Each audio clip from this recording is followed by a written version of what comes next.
আসসালামু আলাইকুম। আমি মোহাম্মদ নাইমুর রহমান, প্রকল্প ম্যানেজার, নজরুল সিটি আবাসন প্রকল্প। আমি আজকে নজরুল সিটি আবাসন প্রকল্প নিয়ে কিছু কথা বলবো। আমার অনেক ক্লায়েন্ট আমার কাছে জানতে চেয়েছেন নজরুল সিটি আবাসন প্রকল্প কোনো সরকারি বা খাস জমি রয়েছে কিনা এ প্রকল্পের ভিতরে, বা সেগুলো বিক্রি হয় কিনা। একটা বিষয় আপনাদের নিকট পরিষ্কার করে রাখি, সেটি হচ্ছে যে খাস বা সরকারি তালিকাভুক্ত জমি বিক্রয়ের কোনো সুযোগ নেই। আপনি যদি সাব রেজিস্ট্রার অফিসে দলিল সম্পাদন করতে যান, আপনার জমির নামজারি, খাজনা খারিজ এবং সকল ধরনের কাগজপত্র যাচাই বাছাই করে আপনাকে দলিল বা সম্পাদন করে দিয়ে থাকবে। আর নজরুল সিটি আবাসন প্রকল্প অনেক বড় একটি এরিয়া নিয়ে প্রতিষ্ঠিত। প্রায় নজরুল সিটি আবাসন প্রকল্পের 4টি প্রকল্প রয়েছে, নজরুল সিটি 1, 2, 3, 4।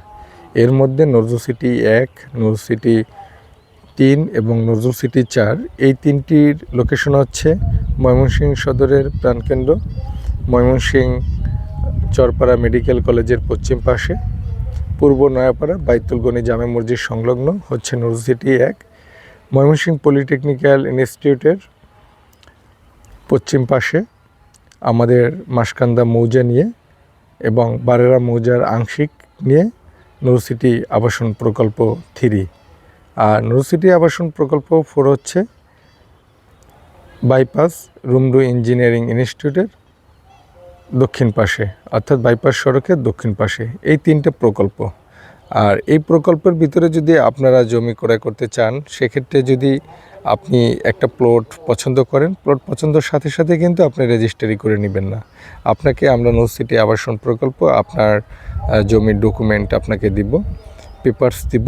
আপনি পেপারস নিয়ে আপনার পরিচিত লিগ্যাল অথবা ইউনিয়ন অফিস, ভূমি union office, sub registrar office, DC record room, AC land office, সকল জায়গায় আপনার পেপারস আপনি যাচাই করবেন। আপনার পেপারস সমূহ যদি আপনি যাচাই করে আপনার কাছে মনে হয় যে না ঠিক আছে, এগুলো ওকে, তারপর আপনি নজরুল সিটি আবাসন প্রকল্প থেকে জমি ক্রয় করে নেবেন। আর এত বড় এরিয়ার ভিতরে সরকারি তালিকাভুক্ত জমি থাকতে পারে, তার অনেকগুলো ক্লাস বা শ্রেণী রয়েছে। সুতরাং এগুলো নিয়ে আতঙ্কিত হওয়ার কিছু নেই।